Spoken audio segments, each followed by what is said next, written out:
Olá, bom dia, boa tarde, boa noite, a hora que você estiver assistindo isso aqui. Mais uma live hoje, dia 29 de junho, mais uma live terapêutica hoje, para mim e espero que para vocês também, mas eu já estou me garantindo aqui.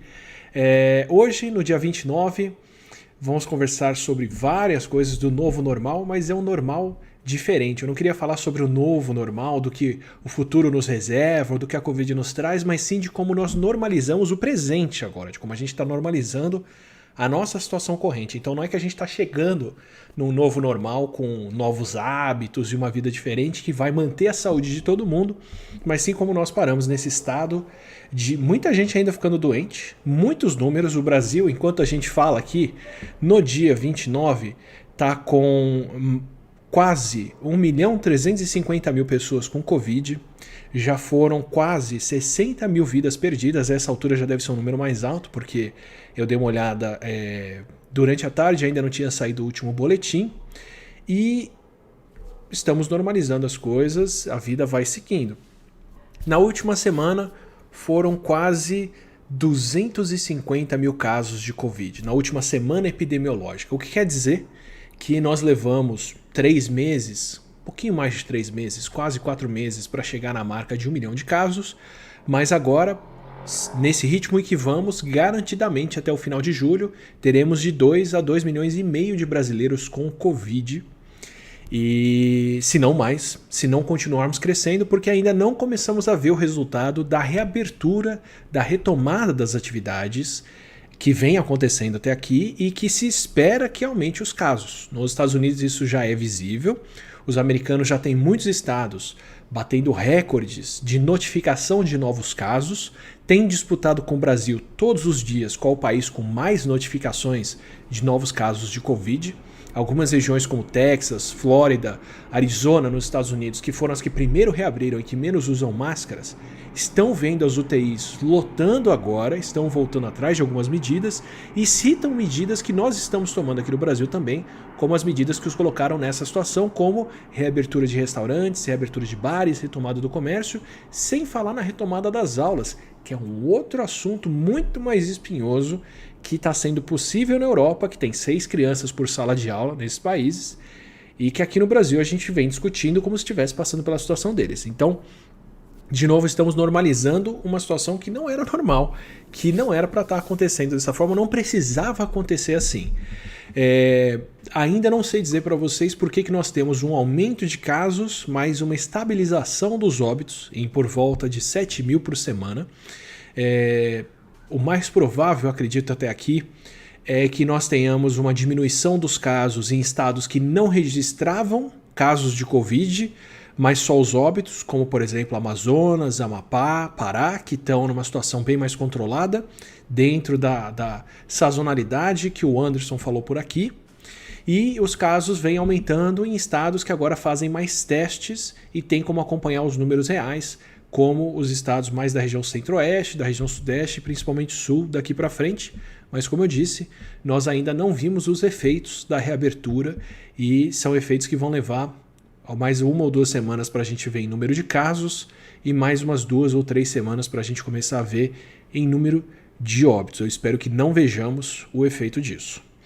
Até aqui, no Brasil, a nossa melhor perspectiva tem sido o desenvolvimento de vacinas, das quais o Brasil tem participado tanto de estudo, de testes, como a gente já falou na live de vacinas, como no desenvolvimento. Felizmente agora entramos em algumas alianças de desenvolvimento de vacinas, não só da vacina de Oxford, que vem sendo testada aqui, de uma vacina, acho que é Sinovac, chinesa, que também vem sendo testada aqui, mas também do Comitê Europeu para o Desenvolvimento de Vacinas, o que é ótimo, é um passo fundamental, extremamente necessário, mas como a gente já conversou várias vezes, não é a garantia de que tudo vai se resolver. Se resolver mesmo, teria que ser por mobilização nossa, por uma mudança das nossas atitudes. Mas eu estou realmente impressionado como até aqui tem sido mais fácil da gente mudar o que nos impressiona do que as nossas atitudes do dia a dia. E eu dei a sorte de conhecer uma pessoa que sabe muito bem falar sobre como funcionamos, como pensamos, como nosso cérebro funciona e sobre comportamento. Fala há muito tempo sobre isso. Eu conheci na internet, nos blogs, mas né, uma pessoa que já foi para a TV, já foi para todo canto, fala muito bem. Tem um canal aqui na internet que é o Daniel Barros. O canal dele vai estar na tela de créditos e está no Saiba Mais. Vai lá ver que o Daniel produz conteúdo constantemente, um conteúdo de qualidade excelente. Ele é psiquiatra do Hospital das Clínicas, é doutor em ciências e bacharel em filosofia, ambos pela Universidade de São Paulo, é muita graduação. É o autor dos livros Pílulas de Bem-Estar, Exercícios de Argumentação, O Lado Bom do Lado Ruim, que não está aparecendo, mas está por aqui já, e entre outros livros. Tá? O Daniel tem muita bibliografia, se ele quiser, por favor, fale dos outros aqui que são relevantes. Eu peguei o que eu senti que é mais divulgação e que encaixa bem nesse momento, mas é alguém que eu queria bastante tempo chamar por aqui, acho que é uma boa hora da gente ter uma conversa legal. Então, para agradecer já de cara e apresentar para vocês, Daniel Barros. Obrigado, Daniel, obrigado pela presença. Eu que agradeço, é um momento, para mim, histórico, que a gente já se conhece desde a blogosfera de ciências, né? A internet era só mato naquela época. É pré-YouTube grande aqui e aí Brasil, já militávamos. Pois é. E isso, eu fiz as contas, esse ano eu fiz 10 anos de blog, então é realmente bastante tempo e militando aí na divulgação científica. É um prazer estar aqui, enfim, a gente poder trocar essa ideia. Já tinha colaborado com o outro canal, né? Com o Nerdologia. Aliás, e agora obrigado, foi colaborar a gente fez de junto novo. Um vídeo importantíssimo no Nerdologia, para mim é um dos vídeos com mais consequência que tem por lá, para quem não viu. É um tema pesado, é um tema delicado, justamente por isso contei com o Daniel, que é o vídeo sobre suicídio. Não falo só de coisas pesadas, na verdade qualquer vídeo meu até o começo desse ano eu tô sorrindo, são raros os momentos sérios como esse que a gente está passando recentemente, mas foi muito legal ter feito esse vídeo com você. Estamos aí, estamos colaborando há muito tempo. Assim, a gente falou sobre suicídio, eu imaginei que fosse ser o pior que a gente fosse falar, né? Mas veio coisa pior por aí, rapaz. Mas assim, eu por coincidência, estava com o canal, estava fazendo lives, estava experimentando com conteúdo diferente quando a Covid estourou e me senti assim, unicamente posicionado no sentido de ser alguém que tem uma formação para entender os vírus e estava atuando com divulgação já há bastante tempo, mas você também foi alguém que estava no momento errado com a saída certa, né? Eu recebi em fevereiro, eu acho, o seu livro, que é O Lado Bom do Lado Ruim, que é um livro que discute justamente os aspectos positivos de emoções negativas. Então eu já queria te jogar na fogueira, Daniel, e falar, não tá faltando emoção negativa pra gente buscar um lado bom não, né? Pois é, rapaz, isso foi uma coincidência, assim, pra você ter uma ideia, o evento de lançamento, a gente decidiu cancelar, porque ele ainda não, ele foi na semana anterior ao fechamento março, oficial, né? Do governo. O lançamento, se não me engano, seria dia 8, ou dia 10, alguma coisa assim. Então foi ali, e a gente tinha que decidir antes, na semana anterior, ali em 1º de março, se na semana seguinte teria ou não. E aí, vai, não vai, eu falei, olha gente, vamos cancelar, vai, porque eu senti que era uma responsabilidade, não era ainda proibido, né, não estava tudo fechado, mas eu senti que era uma mensagem já importante a ser passada ali. E aí, mas é um livro que chama justamente, né, o lado bom do lado ruim, e não é o lado bom das coisas ruins, né? Às vezes as pessoas veem o título e falam assim, então é pra gente ver o lado bom da pandemia, o lado bom da desgraça. Não. Aliás, eu acho a pandemia uma desgraça mesmo, eu acho uma tragédia, era melhor não ter acontecido, mas a ideia do livro é o lado bom das emoções negativas. Eu estava meio bolado assim, com a coisa da autoajuda meio superficial, eu estava já militando na autoajuda científica, que eu chamo, né, autoajuda baseada em evidências, ali já no Pílulas de Bem-Estar, mas olhando a autoajuda, pensando assim, mas tem uns livros assim, né, Livre-se da Tristeza, Nunca Mais Tenha Raiva, né, Aprenda a Não Ficar Ansioso. Eu falava, comigo não está dando certo, né? Alguma coisa tem aí que as emoções negativas persistem. E aí eu fui pesquisar a origem mesmo das emoções, por que elas existem, o que elas significam, de onde elas vêm no reino animal, qual é a origem evolutiva, por que elas, se elas permaneceram instaladas no nosso cérebro, alguma vantagem elas tinham que ter evolutivamente. E nesse olhar, eu acabei percebendo que elas eram muito úteis hoje em dia, e que elas tinham um lado bom. Então veio aí o lado bom do lado ruim, né? As emoções negativas são úteis, são importantes, e aí veio uma pandemia que trouxe à tona muita emoção negativa e acabou sendo aí, acabou que minha fala ajudou muita acho gente. muito importante a colocação que você fez, porque não é questão de achar um lado bom na pandemia. Ah, agora nós temos tempo para os filhos, agora nós temos tempo em casa, podemos refletir sobre nós mesmos. Não tem esse o ponto. Queria muito que a gente pudesse fazer isso sem o que está acontecendo. Mas né, justamente não adianta a gente tentar amortecer sensações e emoções se elas têm um papel que se cumpre e fazem parte da fisiologia, né, da nossa resposta. Exato, as emoções, elas são sinais, né? E aí uma figura que é recorrente no livro é a seguinte, é igual uma UTI, né? A UTI agora está em voga por causa da Covid. Na UTI foi um dos estágios que eu mais odiei passar na minha formação médica, né? Eu não gostava de UTI, enfim, fui fazer psiquiatria, que é o oposto disso, e aquele monte de alarme, né? Tem apito para todo lado e tal. Por que tem isso? Porque o paciente está monitorado, você precisa saber se a temperatura está subindo, se a pressão está caindo, se a saturação de oxigênio está caindo, enfim, precisa tocar uma coisa incômoda para te fazer levantar ali da cadeira e ver o que está acontecendo com o paciente. Se começasse a tocar, sei lá, os concertos de Brandemburgo, uma sonata de Beethoven, ia ficar tranquilão ouvindo, né? Então, as emoções negativas, elas são alarmes, elas são coisas que incomodam para sinalizar, olha, isso é perigoso, isso é melhor corrigir, isso aí faz mal, etc., saia dessa situação, esse tipo de situação. Agora, se você vai lá e desliga o alarme da UTI, a UTI se torna um lugar muito pacífico, tranquilo, não tem mais aqueles apitos e etc., e você pede todas as informações.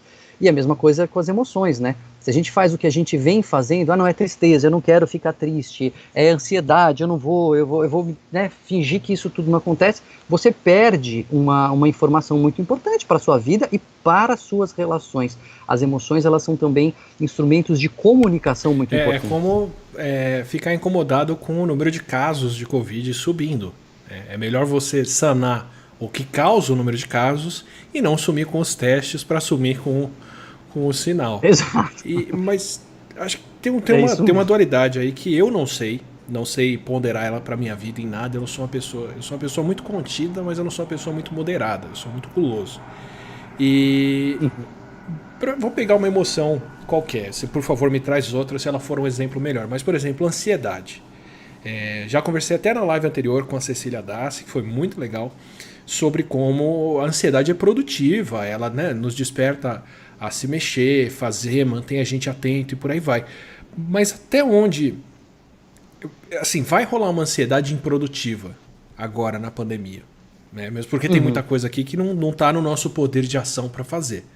A gente faz o que dá, mas o que eu vejo no jornal de número de casos subindo, a situação mudando, um problema na China, na Índia, no Sudão, está muito fora do meu raio de alcance, né? Até onde o que a gente sente é inevitável e o que poderia ser evitável, o que é produtivo de ser evitável aí? É uma questão de dose, né? Tem a famosa curva Yerkes-Dobson, é uma curva mesmo, assim, um gráfico que todo mundo já ouviu falar que um pouco de estresse é bom, mas muito estresse atrapalha, né? E vem dessa pesquisa que é do começo do século XX, 1900 e pouquinho, que eles colocavam lá ratinhos numa gaiola que tinha um lado mais claro e um lado mais escuro, e se o ratinho entrasse no lado escuro, ele tomava um choque. E quanto mais intenso o choque, mais ele ficava estressado, mais rápido ele aprendia a não ir para a caixa escura. Só que quando os pesquisadores diminuíam o contraste, quando era mais difícil diferenciar a caixa clara da caixa escura, conforme ia aumentando o choque, a intensidade do choque, mais rápido o ratinho aprendia, só que chegava um ponto que começava a atrapalhar, porque precisava ali de uma discriminação, de uma atenção, né, do cérebro, mesmo simples ali do rato, mais atento e mais ligado, e aí aquele estresse não ajudava ele a discriminar e aprender mais rápido. Então é um pouco o que acontece com a gente, né? No livro eu até cito o exemplo de prova na escola. Quando você está desencanadão, acha que vai ser tudo muito tranquilo, você não estuda e você vai mal. Mas quando você está nervoso demais, né, está muito preocupado, aí você vai mal também. Tem esse ponto ótimo aí, que a gente tem que encontrar do nosso estresse. E é um pouco intuitivo mesmo, né? A gente sente se aquilo está no nosso controle, se aquilo está nos tornando produtivos ou se é algo que está nos travando, nos impedindo de agir, etc., né? O outro dia me perguntaram como é que a gente faz, né? Porque quando a gente começar a sair, quando tiver que voltar para o trabalho, a gente vai ficar com medo, né? Como que a gente faz para se livrar desse medo? Eu falei, pelo amor de Deus, não vai se livrar desse medo. Porque esse medo é importante para você usar máscara, passar álcool, não tocar no rosto, manter o distanciamento. A gente tem que estar com medo, porque a gente está no meio de uma pandemia. Então é importante que ele esteja conosco, né? Ele não se você estiver muito tranquilo, aliás, tem até estudos disso no Reino Unido, né? O Reino Unido, aliás, é um case à parte, né, Átila? Porque eles tinham um monte de dado, um monte de estudo, tudo para uma pandemia de influenza, aí veio uma pandemia de Covid, eles fizeram tudo errado no começo porque usavam os dados para influenza, né? Mas um desses dados mostra que as pessoas que têm mais medo, são que acham que são vulneráveis, suscetíveis, são quem mais se protege num contexto de pandemia. Quem acha que não é com ele, quem acha que é forte e ou que não é população de risco, tem menos chance de se proteger. Então, é bom que a gente tenha... Como acidente de carro, né? Que se eu não me engano, mulheres, por exemplo, têm muito menos acidentes graves, em parte por terem mais medo na direção, né? Exato, é isso mesmo. E aí o homem acha que sabe dirigir bem. No meu caso não, porque eu sou barbeiro mesmo, dirijo mal, assumido. Eu brinco que eu nunca passo raiva no trânsito, eu causo. Minha mulher dirige muito melhor que eu, mas é verdade, quando você tem mais receio, né?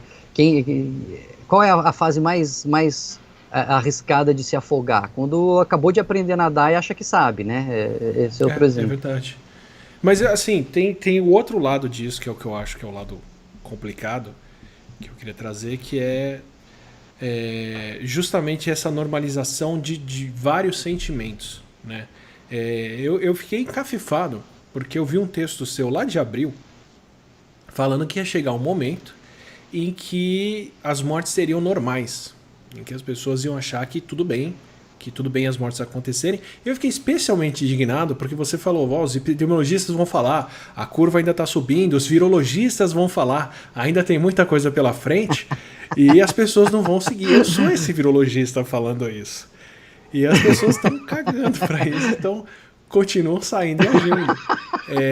Me explica, o que é esse, o que são mortes normais e o que você quer dizer com isso e por quê?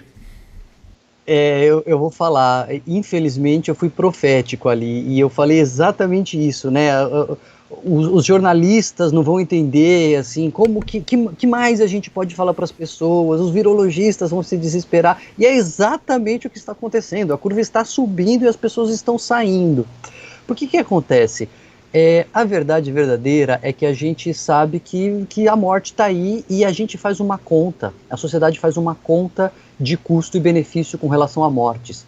Um exemplo mais óbvio é o do trânsito. O trânsito, o veículo automotor, ele causa muita morte. No Brasil, acho que é uma morte a cada 2 horas, sei lá, são milhares de mortes por ano no trânsito. Mas a gente não proíbe os carros porque a gente entende que tem um trade-off aí, né? Você ganha alguma coisa e você ganha mais tendo carro do que você perde colocando algumas vidas em risco. Tá bom, trânsito talvez seja um mau exemplo, o trânsito no Brasil é muito violento, mas no mundo inteiro morre-se de acidente e não se bane os carros porque tem um ganho, né? Até a eletricidade em casa mata pessoas, são poucas, mas... E a gente opta, não, é pouca gente que morre, então vale a pena ter eletricidade em casa. Então, não é ter morte que é o problema. O problema que... Então, o que eu quero dizer é que é normal as pessoas morrerem na sociedade. A grande novidade da pandemia da Covid, que foi o grande desespero, foi que aliás é o que quebrou as pernas do Reino Unido ali no começo, né? Porque questões políticas à parte, era tudo pensado para doenças curtas, né? Doenças que quando ficavam graves a pessoa ficava 2, 3 dias na UTI, saía, vinha o próximo, então deixa o rebanho ficar doente porque a gente vai dando conta. E a Covid veio e derrubou tudo isso, porque os caras entram na UTI, os pacientes graves entram na UTI, demoram 1, 2 semanas, 3 às vezes para sair da UTI, e aí não tem a vaga para todo mundo. E aí a sociedade fala, não, pera um pouco, aí não dá. Eu sei que gente morre, eu sei que faz parte, quem nasce vai morrer mesmo um dia, mas morrer porque não teve vaga para eu me tratar, aí não dá. Aí ter pilha de morto assim na rua porque faltou hospital, não, isso é demais para nós, isso a gente não consegue aceitar. Porque a gente entende assim, não, se eu recebi toda a tecnologia que existia ali no meu contexto e ainda assim morri, bom, foi feito o que dava. Mas, puxa vida, se tivesse vaga para ele na UTI, aí ele não teria morrido, isso que não é normal, né? E aí o que aconteceu? O que eu dizia, né? Eu falava assim, as pessoas estão querendo saber quando é que vai abrir, quando é que a vida vai voltar ao normal. E eu dizia, a vida vai voltar ao normal quando por algum motivo, seja porque a curva não achatou, mas diminuiu, seja porque aumentou a oferta de respiradores ou vagas de UTI, a gente chegar num ponto em que, por mais que tenham pessoas morrendo, elas estão morrendo nas UTIs. Ninguém está morrendo por falta de UTI e não está empilhando o corpo na rua. Aí a gente vai falar, bom, então paciência, isso aí é da vida, é assim que as pessoas morrem mesmo. E tira aquele desespero inicial da Covid. E eu acho que isso aconteceu em parte porque o Brasil está atrás da Europa e, né, enfim, da China.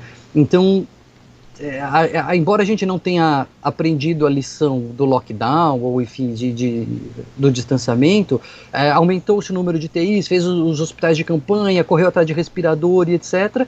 E o fato é que, embora o sistema esteja sempre aí ameaçando chegar no limite, ele não colapsou.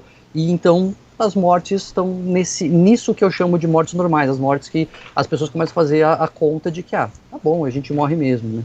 E aí acontece isso, se você tá falando, cara, a curva tá subindo, não é para sair, mas tem vaga na UTI, né? Deixa lá eu ir no shopping. Acho que, juntando as pontas do que você falou, porque eu não tinha pensado que a gente ia encarar isso dessa forma, meio que pela pandemia ter chegado mais tarde aqui no Brasil, ela já chegou quando a gente já estava mais cansado de saber sobre a Covid, né?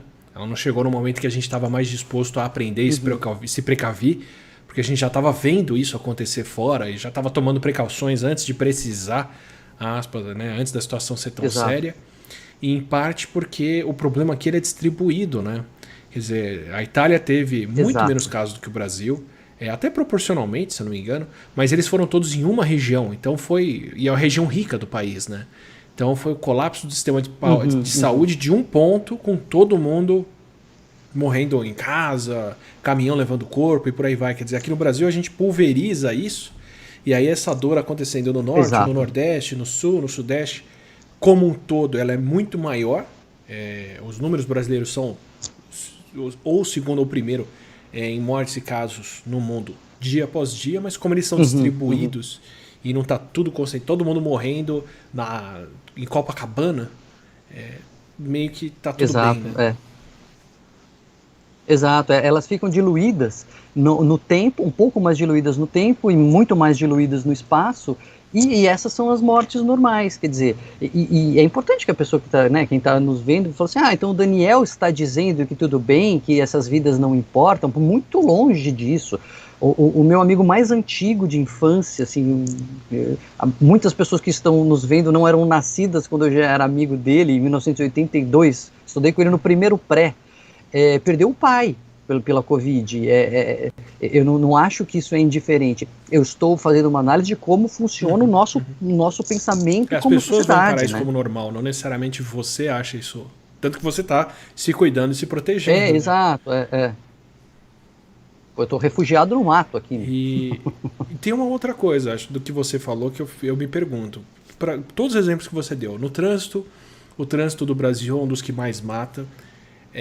Na violência cotidiana, seja por latrocínio, seja por conflito com a polícia, seja por causa da polícia, o Brasil é um dos países que tem mais assassinatos no mundo, de longe. Né? Você tem que juntar a Europa inteira e mais não sei quem para dar os números de mortes violentas no Brasil todos os anos. Várias situações dessas que você me fala, parece que a gente tolera mais mortes aqui do que em outros lugares. E tudo bem, para alguns países europeus eu entendo que foi esse trauma, por exemplo, da Itália, de falar, não, é perigoso, vamos se recolher. Mas parece que para os europeus não se normaliza vidas perdidas como a gente normalizou aqui. Ou para os japoneses, ou para outros lugares. O Brasil é um dos poucos países do mundo que registra esse tipo de número rotineiramente. Você acha que tem alguma diferença? Você pode fugir completamente da sua área, eu estou mais de curioso aqui, porque eu não tinha pensado nisso não. Mas você acha que a gente valoriza um pouco menos a vida do que eles? Eu acho que a gente tem como sociedade, uma outra visão da vida. Sabe que uma vez eu atuo na área acadêmica, na psiquiatria forense, né? Então, sempre que tem crimes e tal, as pessoas me perguntam, me entrevistam. Uma vez, um repórter me perguntou, estava falando de um menor que tinha matado num assalto, e aí ele falou assim, mas esses meninos, eles não valorizam a vida do outro? Eu falei, não, esses meninos, eles cresceram num ambiente em que a vida tem um valor diferente do que a gente tem.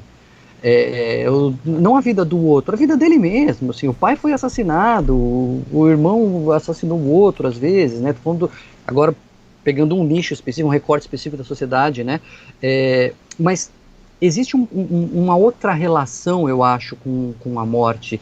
Teve uma antropóloga nos anos 80 que ela passou, acho que uns 30 anos morando numa favela no Nordeste.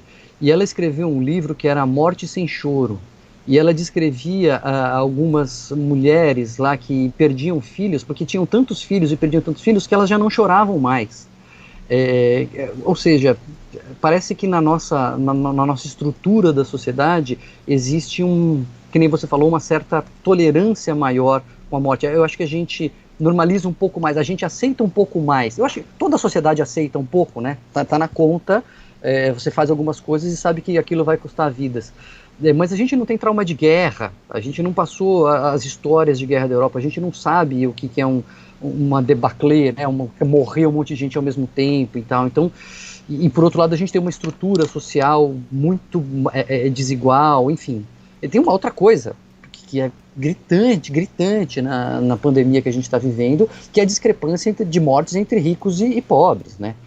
Teve aquela ONG aqui de São Paulo, que agora o nome me escapa, mas que nos extremos de renda, mesmo o jovem pobre morre mais que o velho rico. Quer dizer, enfim, como é que você homogeneiza uma mensagem numa população tão heterogênea? Assim, me parece um pouco isso mesmo, né, do normalizar e aceitar que, né, nós não temos uma guerra, mas as vidas perdidas por ano são equivalentes a conflitos armados tranquilamente, né? A questão é que, mais uma vez, são mortes diluídas, né? É uma favela aqui, é uma comunidade ali, no dia a dia, não é tudo acontecendo no campo de batalha durante 3 semanas para todo mundo ver o resultado de uma vez, né? Diluídas e na periferia, né? E aí não tem jeito, cara. A gente tem que ser muito, muito claro aqui, muito realista. A coisa é mais notícia dependendo do bairro que ela atinge. Isso é um fato incontestável, né? Então, as mortes, sobretudo por violência, enfim, causas externas, elas são diluídas no tempo, são escondidas no espaço e ocorrem mais na periferia. Então, a gente não tem uma mobilização de estrutura social para mudar isso. Assim, de verdade, não era uma conversa que eu esperava estar tendo com você. Não me surpreende, mas me pega de uma forma... Não tinha pensado nisso, assim. E o quanto você vê... Tem um texto, Átila, aproveitando esse gancho aqui, tem um artigo que eu escrevi chamado É Fácil Ser Norueguês na Noruega. Um dos artigos que eu escrevi no Estadão, na época que uma empresa norueguesa foi pega na Amazônia, poluindo também, estava burlando as regras e tal. Aí, pô, mas o norueguês fazendo isso? Então, é fácil ser norueguês na Noruega. O norueguês não é necessariamente melhor que o brasileiro. Isso é uma coisa importante. Eu acho que o ser humano é ser humano. Não é que o brasileiro é um ser defeituoso. É que, por N razões, algumas sociedades criaram estruturas sociais para colocar as pessoas na linha. E é muito mais difícil e muito mais penoso, né? Custa mais caro para o sujeito ele burlar a lei ou quebrar a lei quando ele está inserido nesse meio, né? E aí vem para cá ele mostra o ser humano que é. Então eu acho que essa é... E aliás é o que eu acho que pode ficar da pandemia. Que a única herança que a gente vai levar dessa pandemia como sociedade é se a gente mudar estruturas que ela revela, né? O que ela joga um holofote em cima. Todos os problemas da pandemia, eles já estavam aí. Desvalorização do cientista, desvalorização do professor, idoso sozinho, criança com dificuldade de aprender, desigualdade de gênero na condução das coisas de casa, todos os problemas da pandemia, falta de leito de UTI. Eu conto a história, minha avó, 5 anos atrás, ela já é falecida, mas 5 anos atrás precisou de vaga na UTI e não tinha. Aí chegou um motoqueiro, quando abriu uma vaga na UTI, no hospital universitário de São Paulo, hospital bom, quando abriu uma vaga chegou um motoqueiro com politrauma, jovem, ela tinha mais de 80 anos. Não é hoje que os médicos estão precisando escolher quem vai para a UTI, isso aconteceu com a minha avó 5 anos atrás.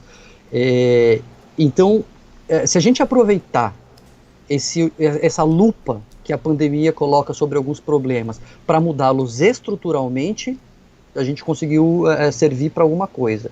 Senão, os aprendizados se perdem todos em uma ou duas gerações. Então, vou te pedir a sua opinião sobre isso. Assim,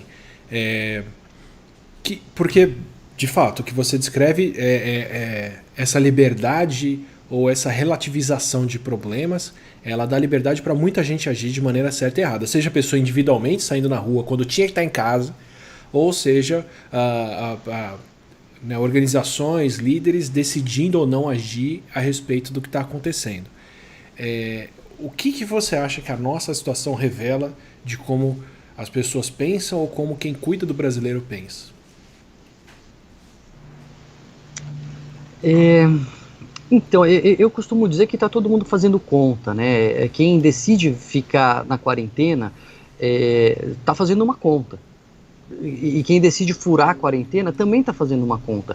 Eu sou um pouco reticente, porque como eu acho que as pessoas têm que fazer a quarentena o máximo possível, e eu defendo isso, mas como tudo fica polarizado na internet, né, hoje em dia, fica uma coisa de apontar o dedo e falar, este irresponsável, ou este burro, como se para furar a quarentena a pessoa só fosse ou burra ou irresponsável, né.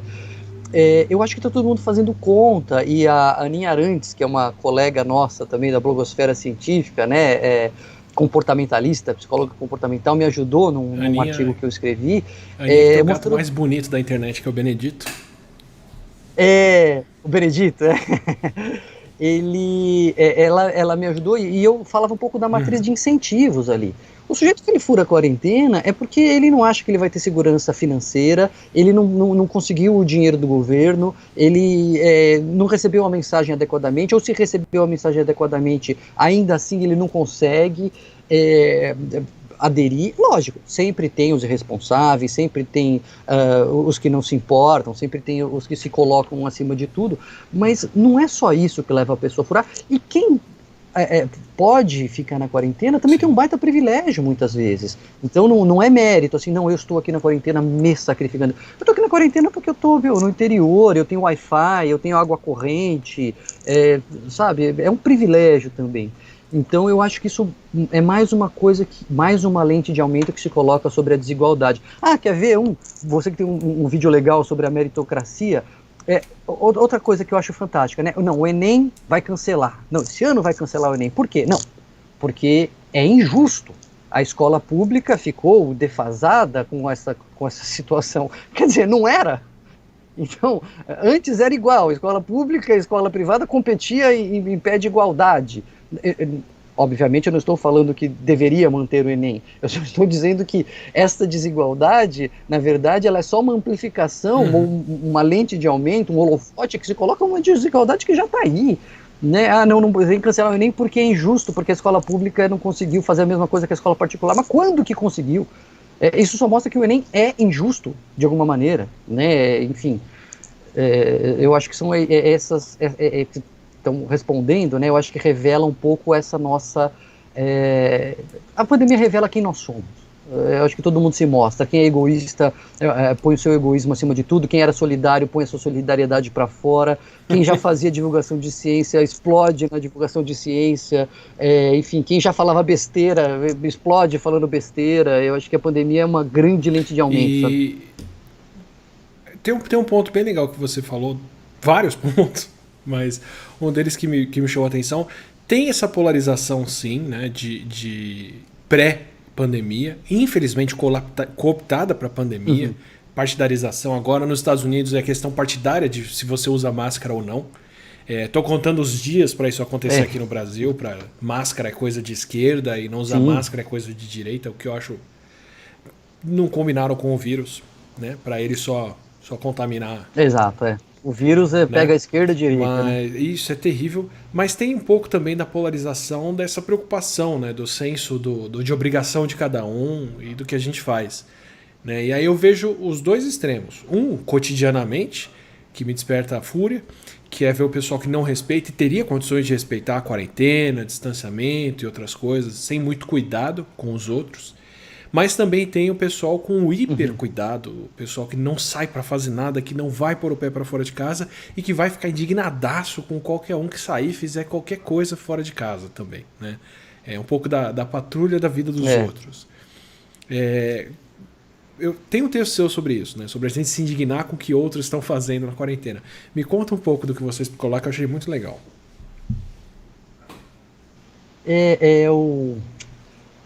A quarentena, sabe o que acontece? Ela é um comportamento que a gente tem que aderir. E o comportamento, ele é mediado por um olhar moral, né? A moral do certo e do errado, do que eu devo ou não fazer. Não a moral mais firme, religiosa ou nada, mas a moral é isso, é o que é certo, o que é bom, o que eu devo fazer ou não. E aí, quando as pessoas decidem fazer a quarentena e aderir a isso, é um sacrifício. Ninguém faz isso, né, numa boa, assim, mesmo os meus pacientes, por exemplo, que são introspectivos, introvertidos, até como eu mesmo sou introvertido, falam assim, pô, eu gostava de ficar por vontade própria, obrigado é ruim, né, então você faz isso com um sacrifício. E aí, quando você faz esse sacrifício, você começa a aderir quase que religiosamente àquilo, né? Então, eu estou fazendo, mas é um custo pessoal, porque é o certo a fazer. E quanto mais você é inclinado, e aí tem uma coisa da personalidade, né? Tem gente que é mais aguerrida, assim, né? É mais combativa. E quanto mais a pessoa se apega neste papel, eu sou o defensor da quarentena, mais aquilo se torna um dogma. E o problema não é ela aderir à quarentena, beleza, se a pessoa puder ficar dogmática, tudo bem, ela está lá se cuidando. Mas tem dois problemas. O primeiro é que ela se torna esse patrulheiro moral, e aí fica tirando foto das pessoas que estão andando, pondo nas redes sociais, e briga, e não adianta nada, né? Porque a raiva é isso, eu falo lá no lado bom do lado ruim, a raiva é essa emoção que sobe com indignação quando a gente vê uma injustiça. E aí você se sente injustiçado, porque você está pagando um preço e o outro não, só que a sua raiva cai no vazio, porque você vai fazer o quê? Vai tacar uma pedra no outro? Não, né? Você não consegue fazer nada com ela, só você se prejudica. Agora tem um segundo ponto, Átila, que eu acho complicado quando isso vira um dogma, que ele se torna inquestionável, ele deixa de ser científico. Então tá bom, a gente tem que manter o distanciamento social. Aí chega no exemplo de uma pessoa que me falou que ela estava tão agoniada, tão desesperada, assim, tem um quadro ansioso, que ela falou, eu preciso ver o céu, preciso ver o movimento. Ela saiu da casa dela sozinha, pegou o elevador sozinha, entrou no carro sem ninguém, deu umas voltas no quarteirão e voltou, e foi criticada por isso. Você está furando a quarentena, você não aguenta. Ela ouviu isso, né? Você não aguenta, você é fraca. Quer dizer, qual foi o risco de espalhar o vírus ou de contrair o vírus que ela teve? Nenhum. E por que a pessoa a criticou? Porque a quarentena virou um dogma, né? A gente... e tanto de um lado quanto de outro, né? A pessoa que também acha que não tem problema nenhum e que fura porque isso aí é tudo mentira, ou porque, enfim, pelas mais loucas justificativas. As pessoas, elas vão para os extremos, que é o lugar do conforto, né? No extremo você não precisa mais pensar, que é trabalhoso pra caramba, você sabe, eu sei, o trabalho que dá pensar, raciocinar, se contradizer quando você faz ciência, você derruba as suas próprias hipóteses e fala, putz, eu estava achando uma coisa, agora eu estou achando outra, agora os dados mostraram que é diferente, enfim. A gente mesmo, ao longo desses 3 meses, já teve coisa que falou, pô, não era bem assim, vai ser diferente, várias vezes, né? Então, quando a pessoa adere dogmaticamente à religião da quarentena ou à religião da não quarentena, ela abre mão de pensar, e aí já não está mais fazendo ciência, né? Mas também não ajuda muito. Um ponto aí que eu acho que é a falta de amparo, porque a coisa aqui no Brasil está sendo muito cada um por si, né? Em nível de estado, em nível municipal, em nível doméstico, né? De reabre, não reabre, as regras não são tão claras, as condições não são definidas. Então fica uma falta de um acordo comum, né?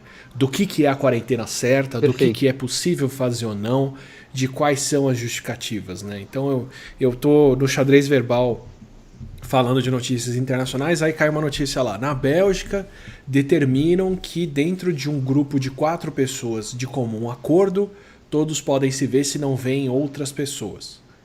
Então falaram, ó, você não pode sair dessa quarentena, mas se 4 pessoas fecharem que só elas se encontram entre elas, tá tudo bem. Essas pessoas podem se encontrar. Aí você fala, nossa, mas é uma neurose, né? Fechar quem são as pessoas, o que é. Não, mas a regra tá definida aí. Se você pegou o carro, saiu para ver o céu e foi para casa de uma dessas 4 pessoas, tá todo mundo de comum acordo, tá tudo combinado. Então você cria um espaço mental confortável do que é permitido ou não e de quais são as regras do jogo, né? Aqui, na falta dessas regras vindo, mesmo que sejam regras tão particulares quanto essas, vai ser cada um se impondo o que acha mais importante e ficando chateado, ou magoado, ou pé da vida com quem não tá seguindo a sua regra mental do que é o necessário, né? Isso vai entrar para a história do Brasil. Isso vai entrar, porque assim, tem um monte de coisa errada, mas tem coisa que a gente erra na boa intenção, enfim, tem coisa que a ciência, sei lá, talvez um dia vão falar que não precisava usar máscara, assim como a gente falou que precisava, assim. Tá hoje, o caso, né? De repente, Pois é, exato. Falava que não precisava, depois falou que precisava e beleza, a ciência é assim, tá tudo bem. Agora, uma coisa que vai entrar para a história, porque não tá tudo bem e é injustificável, é uma falta de coordenação. Isso, quer dizer, quem tem filho em casa, ou que você está num condomínio, qualquer coisa que você vai fazer, você precisa de uma coordenação, você precisa de uma linha. Senão vira uma mesa de bilhar, assim, né? Tá com uma bola e vai cada um pro lado, num caos, e se trombando e piorando para todo mundo. Então, isso eu acho que é bizarro. O Brasil está na maior pandemia e emergência sanitária e não tem um ministro da saúde. E aqui não tem esquerda, não tem direita, é injustificável. Porque você não consegue ter uma voz central, até para ser criticada, até para ser questionada, focalizar até para debater, né? Não tem. Então você não tem nem uma cerca para pular, né? Você não tem. E você vê outros reflexos desse tipo de desamparo, assim? Você acha que isso nos molda um pouco do como a gente está passando, ou de como a gente vai se sentir pós-pandemia em relação a como outras pessoas em outros países vão? Olha, eu acho só que não, porque é um pouco o modus operandi do Brasil, né? Não é novidade, a gente tem um pouco, né? Não é novidade, é tudo bagunçado aqui, é tudo no improviso. Quando uma coisa funciona e é bem feita, a gente fala, nossa, que beleza, nem parece o Brasil, né? Coisa de primeiro mundo, nem parece que a gente está no Brasil. Então, eu acho que isso, se tem uma consequência ruim, é reforçar uma visão que a gente tem de nós mesmos. E o problema é que quando a gente adere a uma visão que a gente tem de nós mesmos, a gente continua agindo assim. Se a gente conseguisse, olha só, imagina que a gente conseguisse ser um exemplo para o mundo de ação na pandemia, de ação coordenada, como fomos com o HIV, boa, ação coordenada, certa, correta, que todo mundo prestasse atenção e etc. Imagina o impacto que isso não tem na visão do brasileiro dele mesmo. Putz, a gente consegue, né? No atual momento a gente só reforça a nossa própria visão, e quando se reforça uma visão que você tem sobre você continua agindo assim. O dilema que muitos têm na quarentena de não conseguir fazer nada. Termina o dia e não faz nada, porque ele não consegue fazer a primeira coisa e aí ele se vê como incapaz de fazer as coisas. E por se ver como incapaz de fazer as coisas, ele não faz mais nada. Enfim, acho que é um pouco essa coisa que tem no micro, tem no macro para nós como sociedade. E para a pessoa, então, o que ela pode fazer para evitar isso? Já que, quem sabe a gente consegue extrapolar isso para a sociedade. Eu acho o seguinte, né? Primeiro, a gente precisa do que você e eu militamos aí, é que a gente precisa de educação. A gente precisa de educação e de educação científica. Scientific literacy, que eles chamam, né? Eu não sei qual é a melhor tradução, mas não é literatura científica, mas é uma... Mas aqui tem uma entonação meio ruim, às vezes, para as pessoas. Mas seria isso, é uma alfabetização científica, assim, para as pessoas entenderem um pouco de como se gera o conhecimento, do que significa quando vai dizer tem uma vacina em pesquisa, o que significa dizer esse remédio está funcionando, não está funcionando, precisa de mais teste, enfim. Então, mas isso é uma coisa de longo prazo. Quem está assistindo pode, individualmente, falar, bom, então beleza, gostei dessa ideia. Eu vou me informar mais sobre o método científico. Tem o livro novo da Natália, que vai falar agora aí do Roda Viva, Ciência no Cotidiano, tem os seus textos, tem os seus vídeos, tem os meus artigos, enfim, que a gente explica um pouco, e aí a pessoa começa a entender. Maior exemplo é minha mãe. Minha mãe, ela falou assim, filho, você fica falando essas coisas aí, agora quando eu recebo uma coisa no WhatsApp, eu falo, será que é verdade? Tá feito o meu trabalho, salvando o mundo uma mãe de cada vez, né? Se a gente conseguir instilar essa dúvida na cabeça das pessoas, eu acho que a gente já fez um bom caminho, porque aí a pessoa busca o conhecimento e aí ela vai seguir, independente do que disser um ou outro, do que disser a esquerda, do que disser a direita, do que disser você ou do que disser eu. A pessoa vai julgar criteriosamente e não vai aderir cegamente só porque um disse ou outro disse. Aliás, tem um texto que eu escrevi que diz o seguinte: se você não consegue criticar alguma coisa que o seu partido disse, ou que o seu presidente disse, ou que o seu blogueiro disse... O que você viu no YouTube... Você é escravo. Você é escravo, assim. Se a única maneira, na verdade, assim, se a única maneira de você mudar de opinião é o seu influenciador também mudar de opinião, você é um escravo e não sabe, né? Então a pessoa tem que ter um pouco essa... a minha ética protestante, né? Eu sou batista, então eu coloco toda a minha religiosidade lá na igreja e na ciência eu fico puramente racional, mas eu acho que tem essa coisa do protestantismo de, cara, você é responsável por você, né? Não depende nem do que seu pastor falou, depende do que você tá lendo e julgando e entendendo. Eu acho que eu queria misturar uma coisa aí que eu acho bastante importante, que é uma ressalva simples, mas que eu acho bem interessante, bem importante, que sentimentos e emoções não necessariamente são antagônicos ou, né, não precisam andar separados, né? Que, por exemplo, tristeza não é o oposto de alegria, que você pode ter os dois convivendo junto, né? A pandemia tem muitos sentimentos negativos com ela, muitos, de ansiedade, de tristeza, de luto, né, de pesar, seja o luto por alguém próximo, seja o luto pela vida perdida, né, pela situação, tem angústia, tem outras coisas. Isso necessariamente ocupa o espaço que sentimentos bons poderiam ocupar, ou tem como a gente dividir isso tudo e deixar caber um pouquinho de coisa boa no meio desse rolo? Sabe que lá em março, não estava nem... Estava começando a coisa, a gente tinha acabado de ser decretado o lockdown, e aí o Ed René, que é o pastor lá da igreja que eu frequento, a IBAB, ele me chamou para fazer um vídeo, né, para a gente discutir até cientificamente as coisas, que ia fechar a igreja, e eu achava que tinha que fechar mesmo e tal. E aí, em algum momento, a gente fez uma piada, e ele meio que falou assim, mas pode... eu falei, cara, assim, ou eu falei, ficou uma coisa assim, numa dúvida, se a gente podia rir naquele momento ali, e aí eu falei uma frase que eu falei, se a gente não puder mais rir, o vírus ganhou, porque aí a gente não é mais humano, né, aí a gente abriu mão da nossa humanidade, a gente tem que poder rir, a gente tem que poder ser feliz, e é isso, a tristeza, ela não é o oposto da felicidade, a gente pensa como quente e frio, né, para uma barra de ferro esfriar, o calor tem que ir embora, e ela só vai estar fria quando não tiver mais calor. Eles são opostos.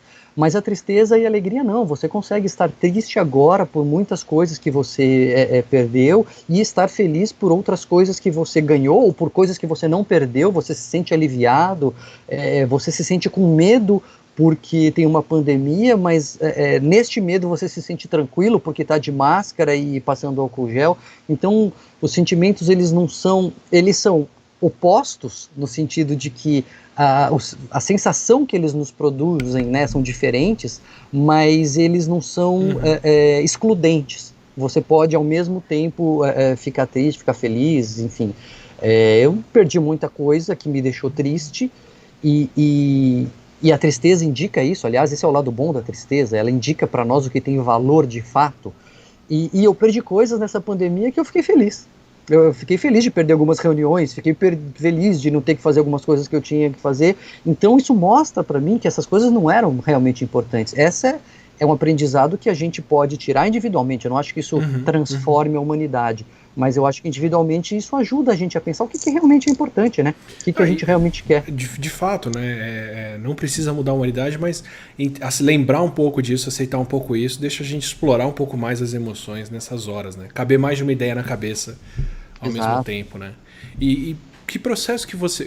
Que importância que você vê nesse processo dos sentimentos negativos? Da tristeza, do luto, de tudo aí. Até onde é válido, ou importante, ou interessante deixar esses sentimentos acontecerem também para abrir espaço para outros sentimentos depois, né? Eu sempre tenho cuidado de falar que o livro não é uma apologia às emoções ruins, né? Não é que assim, você tem que cultivar as emoções ruins, porque elas são ruins mesmo, são desagradáveis. Eu quero mais é que a tristeza vá embora logo. Só que a gente lidava, ou lida muitas vezes, de um jeito errado, né, com isso. Para a tristeza ir embora, a gente tapa o ouvido e não quer ouvir e não quer receber a mensagem. Só que isso só faz o mensageiro ficar batendo cada vez mais forte na porta, né, porque ele tem uma mensagem para entregar. Então é a mesma coisa a ansiedade. A gente quer fingir que não, mas você está com medo de alguma coisa. Então a forma mais eficaz de se livrar das emoções negativas é prestar atenção nelas. Ouve logo o que ela está querendo te dizer, por que você está triste, do que você está com medo, o que trouxe essa raiva, para você entender a raiz ali do problema e, enfim, lidar com aquilo. Ou sair da situação, ou entender que é uma situação que não tem saída, e aí aquela emoção talvez não tenha mais lugar ali, mas a maneira mais fácil, ou talvez não seja mais fácil, mas a maneira mais eficaz de lidar com as emoções negativas é dar lugar a elas, né? Aprender a ouvi-las, prestar atenção nisso e desenvolver até um vocabulário emocional para saber nomear aquilo que a gente está sentindo. Né? Essa parte do vocabulário eu não tinha me ocorrido o quão importante ela é e o quão importante é a gente ter a leitura, a cultura e aprendizado suficiente para aprender a nomear as emoções que a gente sente, categorizar elas para poder processar aquilo, né? Excitação é diferente de angústia, que é diferente de raiva, que é diferente de indignação, e categorizar isso tudo às vezes te ajuda a processar o que, né? Pois é, e às vezes a pessoa, quem está vendo a gente pode achar, não, mas isso aí é preciosismo, né? Isso é coisa de psiquiatra, eu só preciso saber raiva e tristeza e tal. Só que aí eu dou um exemplo, eu tenho até um vídeo no meu canal lá no YouTube, que eu conto de um paciente que ele falava que ele estava nervoso. Eu falo, mas o que você está sentindo? Eu estou nervoso. Mas me explica um pouco melhor. Doutor, é muito nervoso. Mas esse nervoso, como é que é? Doutor, é nervoso. E aí eu comecei a ajudar ele a pensar que podia ser nervoso, podia ser ansiedade, nervoso podia ser raiva, nervoso podia ser preocupação, nervoso podia ser arrependimento. E fui destrinchando, né? E eu faço um pouco esse exercício lá no vídeo, mostrando como, se você não consegue nomear o que você está sentindo, você não consegue lidar com aquilo, né? E a melhor maneira, a melhor de todas as maneiras de desenvolver um vocabulário emocional é por meio da leitura de ficção, né? De romance, porque os escritores são aí brilhantes para nos ajudar a nomear, a descrever, a mergulhar naquilo que a gente está sentindo. Aliás, tem uma série de livros, que você estava falando dos livros, tem uma série de livros que eu tenho com o professor Taki Cordaz, outro psiquiatra, que chama Personagens ou Pacientes. que a gente fala justamente desses aspectos Legal. psicológicos, mentais, emocionais de vários personagens, e a gente acabou de lançar um e-book gratuito, só o download aí, personagens ou pacientes na pandemia.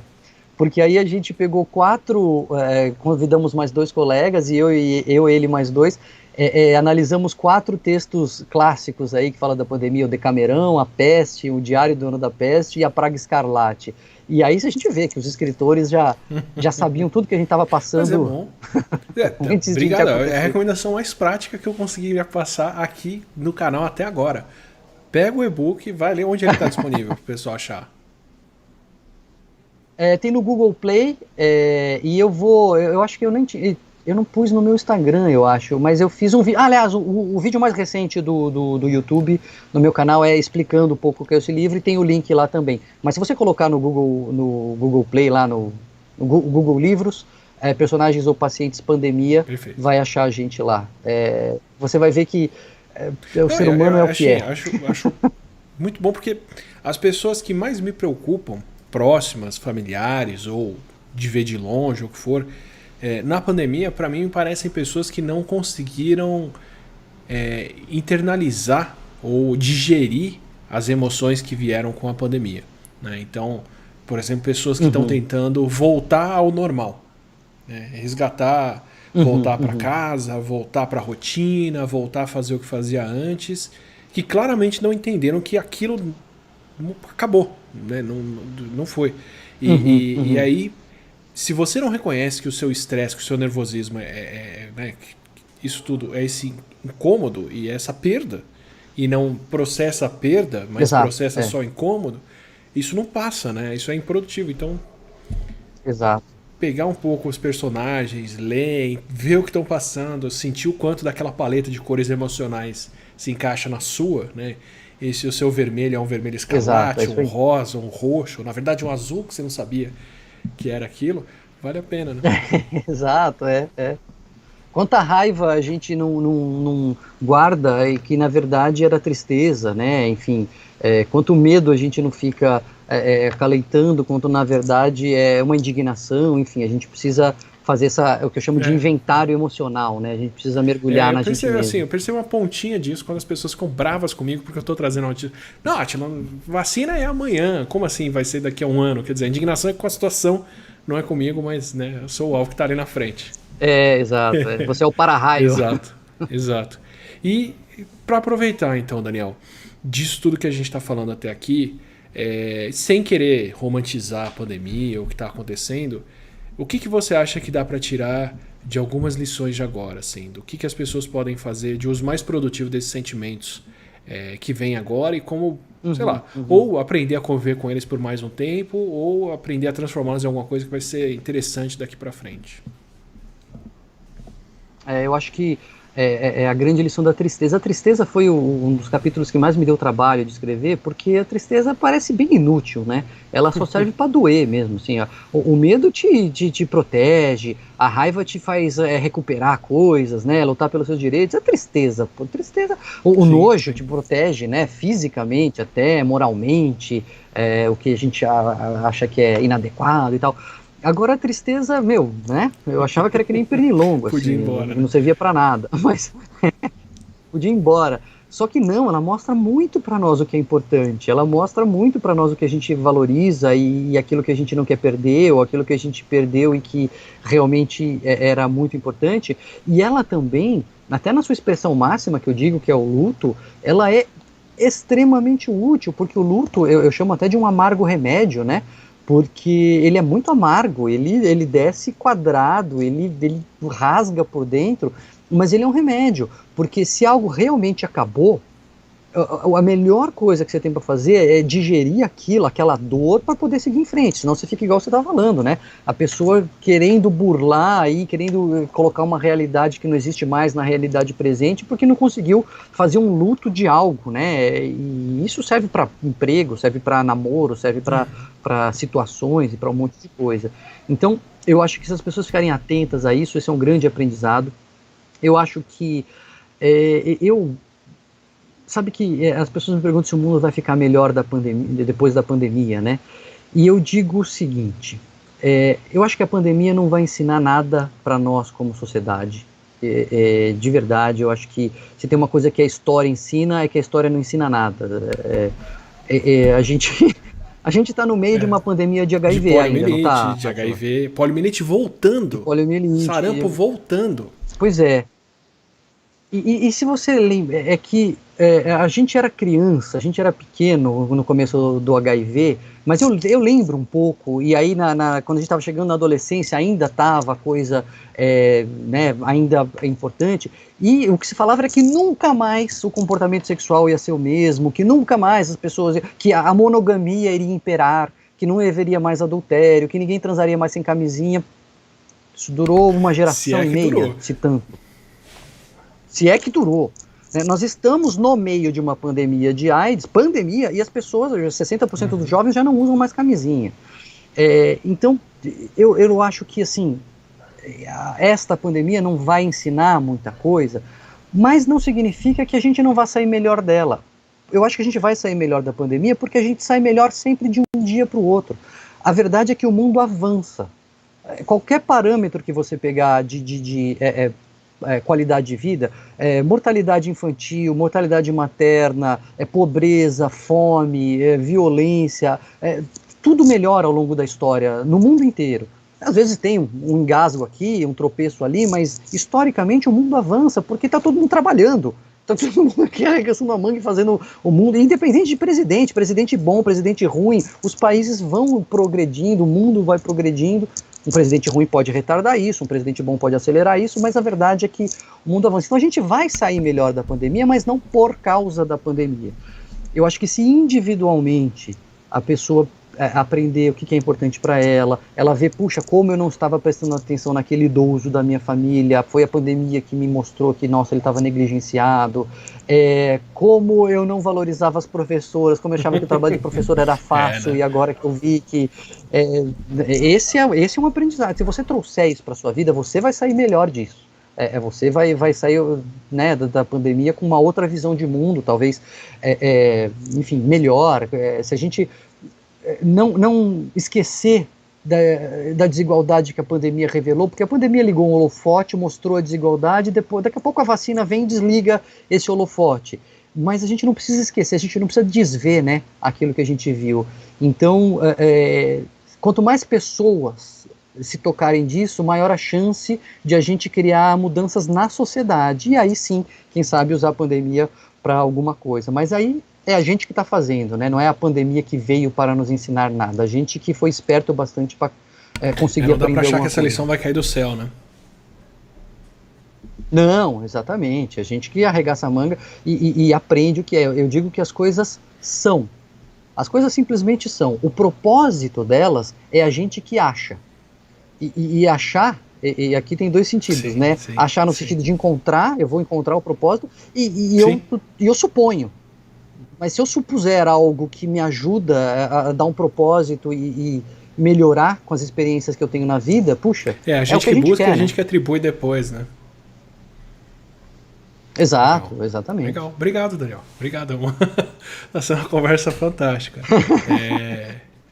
Não, eu tagarelei muito, né? Eu me empolgo. Não, mas eu acho muito, muito bom, assim, porque eu imagino que pela sua profissão, mas, né, essa postura de não julgar, mas de avaliar e extrair valor ou criticar, eu acho que ela tá muito em falta. Faz muita diferença, assim. A internet é um meio que é muito fácil da gente emitir julgamento o tempo todo e se posicionar, especialmente quando as posições são fáceis, né? E já estão encaixadinhas dentro do que as pessoas esperam, né? Tanto no sentido de reafirmar preceitos que não são válidos, quanto de ser o contra-regra e quem vai contradizer tudo e tá pregando às vezes coisas que são muito ruins, apesar disso. Mas essa coisa de, né, vamos pegar tudo, vamos ver o valor que tem e vamos ver se a gente incorpora ou não, é difícil de fazer, né? Pessoalmente e com os outros, né? O texto de hoje do Estadão, quem tiver curiosidade, chama Ama o Teu Inimigo. E eu digo simplesmente isso, assim, eu sei que tem uma gente do lado de lá, seja qual lado você esteja, tem gente do lado de lá que dá vontade de você, né, de estrangular. Só que quando você parte para isso, para agressão, para ameaça de morte, para desejar aniquilação, porque você pode não pegar o telefone e não ligar para o cara para ameaça de morte, mas você pode intimamente desejar aniquilação. Se você faz isso, o inimigo venceu, né? Ele tirou de você o que você tem de mais precioso, que é a sua humanidade, que é a sua capacidade de transcender o seu instinto e desejar o bem para o próximo. E eu coloco ainda, termino com uma provocação, tá? Pode ser difícil, mas até aqui odiar os outros adiantou alguma coisa, né? Funcionou para alguma coisa? Não, então vamos tentar fazer esse exercício. É difícil, mas eu acho de verdade que é a melhor alternativa que a gente tem. Eu tenho uma postura bem egoísta a respeito disso, que é, se eu odeio a pessoa, ela não merece esse espaço mental na minha cabeça. Se eu realmente não gosto, não tem por que ocupar o meu espaço, dedicar a minha vida a pensar naquela pessoa. É sinal de que ela é muito mais importante para mim do que eu sou para ela. Energia? Não. Né? Maravilha. Você tem alguma recomendação para o pessoal? Eu achei a obra fantástica, a leitura, já deixo recomendado para todo mundo aqui, sem nem ter lido, do e-book. Para quem quiser, o canal do Daniel vai estar no Saiba Mais e aparece na tela de créditos aqui depois. Procurem o vídeo lá. Eu recomendo mesmo procurar o material para ler. Tem o lado bom do lado ruim. Tem as suas colunas no Estadão, que dá para ver, né, pelo seu Instagram. Eu segui o Linktree lá, dá para ver as suas colunas também. Tem mais alguma coisa que você recomenda pro pessoal de conteúdo, de informação, livro, ou sei lá, alguma forma de se informar nessa hora? Eu acho que é isso, né? Eu acho que assim, eu também sugiro muito que você busque informações com pedigree, né? Informações validadas. A imprensa foi tão criticada por tanto tempo, a imprensa, os cientistas, os médicos, e agora da onde está vindo a informação, né? Um amigo acabou essa semana aí criticou, porque essa imprensa, ela não tem compromisso com a verdade e tal, e aí ele estava criticando o estudo do Lancet. Eu falei, misturou um pouco os assuntos, eu falei assim, mas você sabe quem que denunciou a incompatibilidade ali no banco de dados? A imprensa, que você falou que não tem compromisso com a verdade.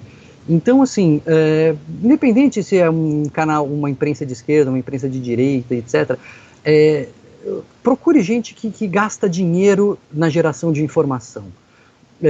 As fake news, eu acho que são um preço muito caro que a gente paga por informação grátis. Plenamente. Né? Então, consuma informação com moderação, porque você ficar se expondo 24 horas, 7 dias por semana ao placar de mortos vai te deixar doente. Então, não é para se alienar, vê lá o vídeo do Átila, vê a live e aí desliga. Já se informou e tá bom, não fica vendo 24/7 isso.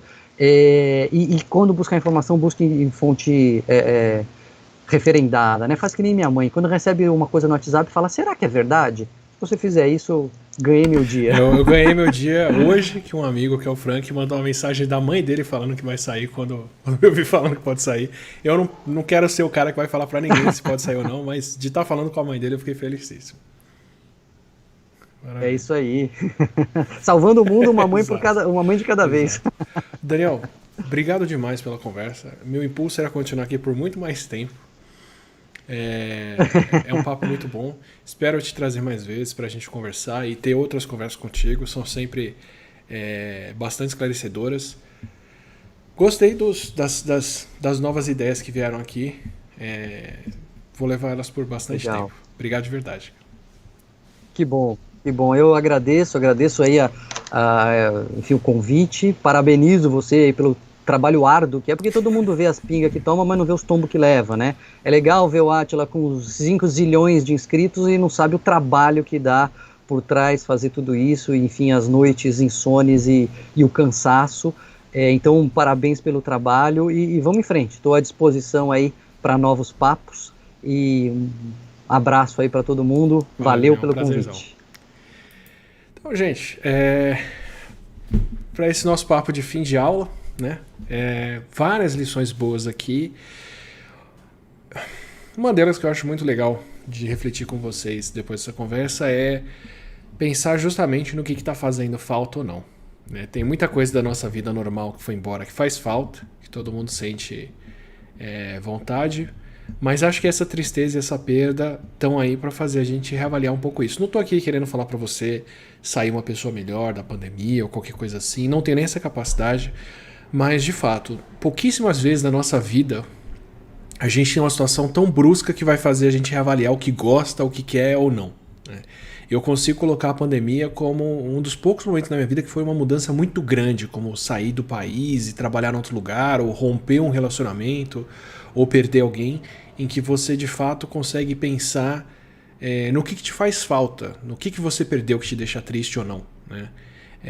Passei muito tempo tentando fazer minha casa do lugar mais confortável possível para trabalhar, porque é de onde eu trabalho, então sei que eu estou numa situação bem privilegiada agora de ter que ficar em casa, sendo que eu já estava trabalhando nessa condição. Mas tem muita coisa que eu sinto falta, como rever amigos, como sair, tomar uma cerveja no bar e conversar, que eu não preciso fazer correndo agora, não vou perder muito se eu não fizer, mas eu sei que é o que eu quero retomar depois e fazer de novo porque eu gosto, porque me faz falta aqui, né?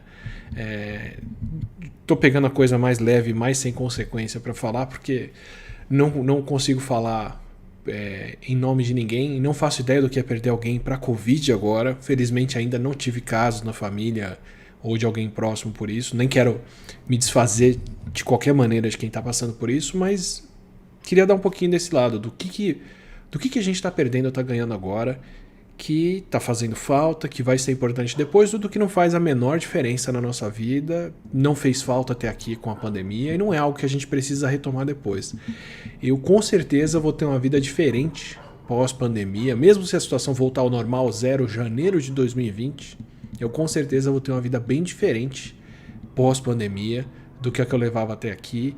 E depois de ter mudado bastante na minha vida de cidade, de casa, de país, de trabalho, de tudo, ainda assim vejo bastante coisa que eu gosto e que eu não gosto do que acontece agora, que eu não vou querer repetir ou que eu vou buscar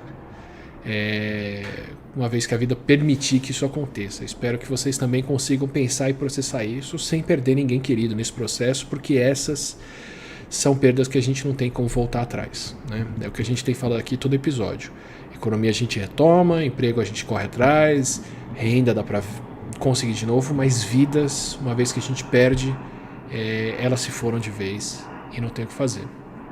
Então eu desejo muita saúde para vocês, que todo mundo se cuide para não perder isso que é o inevitável, mas que vocês consigam refletir e reavaliar do que vocês querem ou não, do que é interessante ou não a gente retomar nesse pós-pandemia. Obrigado demais para todo mundo, obrigado ao pessoal do Estúdio 42 que fez a arte toda que a gente está usando por aqui, obrigado ao Instituto Serrapilheira que está sempre apoiando o canal e dando essa força para a gente aqui em toda a live, obrigado aos membros que apoiam o canal, estão sempre aqui presentes, está fazendo muita diferença o apoio de vocês. Na primeira sexta-feira do mês que vem, se eu não me engano é a próxima sexta-feira já, a gente se vê por aqui para uma live para conversar, bater um papo e para agradecer vocês por aqui. Obrigado a Paloma pelo apoio de sempre, obrigado ao Daniel pela conversa que a gente teve hoje e um abraço, até uma próxima.